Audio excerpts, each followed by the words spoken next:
Біздің бағдарламамыздың ерекшелігі біздің ойымызша бір үш затпен сипатталады. Бұл біріншіден біздің бағдарламамыз Біріккен ұлттар ұйымының бірлескен бағдарламасы 4 ұйымның жұмысынан құралады. Яғни Біріккен ұлттар ұйымының жүйесінде атқаратын 4 ұйымның бір бірлескен шарасы.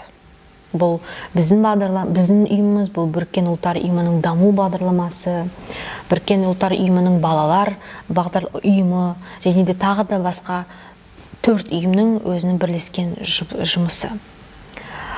Тағы да бір осы ерекшелік бұл бағдарлама Біріккен ұлттар ұйымының бірлескен бағдарламасы Қазақстан Республикасының үкіметімен бірге жасалған.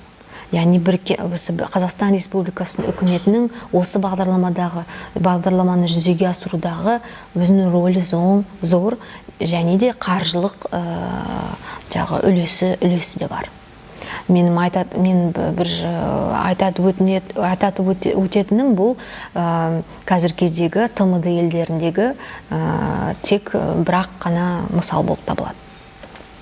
Екінші ерекшелік бұл біздің бағдарламамыз комплексті түрде, жүйелі түрде дайындалған және жүйелі түрде осы аймақтағы проблематикалық сұрақтарға арналған.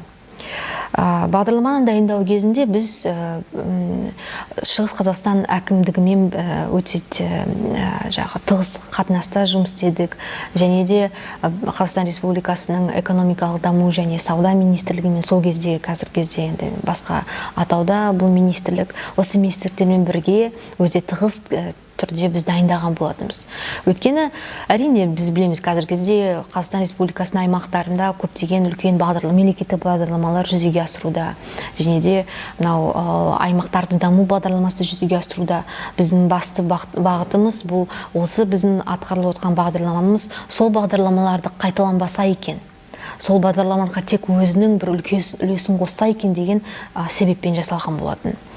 Және де үшінші ерекшелік, өзі бір атап өтетін жайт бұл, біз осы бағдарламаны инновациялық әрине бір түрде жоспарлағымыз келді. Яғни бұл бағдарлама Шығыс Қазақстан территориясында тек жаңа